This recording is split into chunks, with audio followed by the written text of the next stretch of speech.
سے متعلق چہم گوئی کی وجہ کیا ہے؟ گزشتہ چند دنوں کے دوران پیش آنے والے واقعات نے پاکستان تحریک انصاف اور اسٹیبلشمنٹ کے درمیان مفاہمت کی چہم گوئیوں کو مزید ہوا دی ہے، جن میں سے ایک واقعہ وزیر اعلیٰ کے پی کے علی امین گنڈاپور اور صوبائی کابینہ کو پشاور کور کمانڈر ہاؤس میں مدعو کیا جانا تھا۔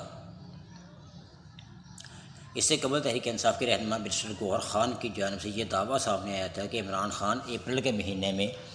رہا ہو جائیں گے۔ یہ دعویٰ ایک ایسے وقت میں سامنے آیا جب 9 مئی کے بعد گرفتار ہونے والے چند پارٹی کارکنان بھی رہا ہوئے اور دوسری جانب چند پارٹی رہنما دوبارہ عوامی سطح پر سامنے آئے۔ ایسے میں وزیر اعلیٰ کے پی کے کی جانب سے پشاور میں کور کمانڈر سے ملاقات کو مبینہ طور پر مفاہمت کے عمل کا حصہ سمجھا گیا،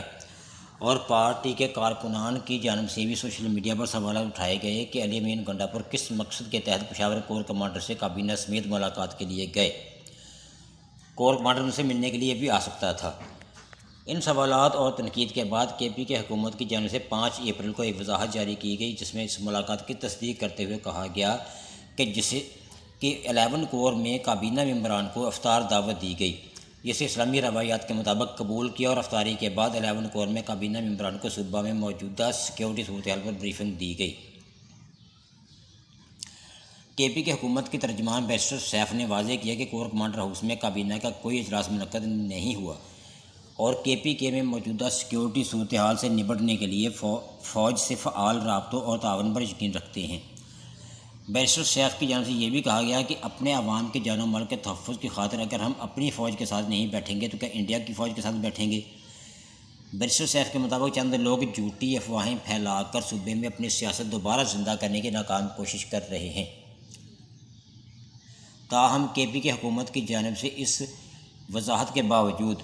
مفاہمت کی چہم گوئیوں نے دامن نہیں توڑا۔ ایسے میں سنیچر کے دن بانی تحریک انصاف عمران خان کی جانب سے صحافیوں سے گفتگو ہوئی تو اس معاملے پر ابہام دور ہونے کی بجائے کچھ اور بڑھ گیا۔ تحریک انصاف حکومت کا حصہ رہنے والے مرزا شہزاد اکبر نے ایکس سابقہ ٹویٹر پر لکھا کہ عمران خان نے تو 2 ٹوک الفاظ میں اپنی لائن واضح کر دی ہے، اب بہتر ہوگا کہ تمام حکیم سکون کریں اور انصافیین اپنا ہدف پہچان لیں۔ پی ٹی آئی کے رہنما رؤف حسن نے بی بی سی سے گفتگو میں کہا کہ اسٹیبلشمنٹ سے ہماری کوئی لڑائی نہیں۔ انہوں نے کہا کہ آپ کو یاد ہوگا کہ جیل جانے سے پہلے خان صاحب نے ایک ٹیم بنائی تھی کہ ہم سب سے بات چیت کرنے کو تیار ہیں، اسٹیبلشمنٹ کا بھی نام لیا تھا، اختلاف تھا تو انفرادی لوگوں کے ساتھ تھا، یہ وہی پوزیشن ہے۔ لیکن کیا اس وقت کسی قسم کی کوئی بات چیت چل رہی ہے یا کوئی رابطہ پارٹی سے اسٹیبلشمنٹ کی جانب سے کیا گیا؟ رؤف حسن نے اس سوال کا جواب نفی میں دیا۔ ان کا کہنا تھا کہ جس طرح سے عمران خان پر کیسز بنے اور انہیں چلایا جا رہا ہے، اسے پتہ نہیں چلتا کہ کچھ ہے۔ تاہم تحریک انصاف کے ٹکٹ پر الیکشن لڑنے والے تجزیہ کار ایاز امیر نے اسٹیبلشمنٹ سے پی ٹی آئی کے رابطوں کے معاملے پر کہا کہ پاکستان کا سیاسی سٹرکچر ایسا بن چکا ہے کہ آپ ملٹری اسٹیبلشمنٹ کو نظر انداز نہیں کر سکتے، یہ بہت مضبوط پولیٹیکل پلیئر ہیں، وہ سمجھتے ہیں کہ ان کا استحقاق ہے۔ دوسری جانب تجزیہ کار اپنی رائے دینے میں مصروف ہیں۔ صحافی اعزاز سید نے بی بی سی کے نامہ نگار عبید ملک سے بات کرتے ہوئے اس بارے میں تبصرہ کیا کہ پاکستان تحریک انصاف عمران خان کی جانب سے آرمی چیف پر تنقید تو ایک جانب، مگر اس ساری صورتحال کے آغاز سے ان کا موقف یہی ہے کہ وہ آرمی چیف سے خود بات کرنا چاہتے ہیں اور انہیں یہ یقین دلانا چاہتے ہیں کہ وہ فوج کے خلاف نہیں ہیں۔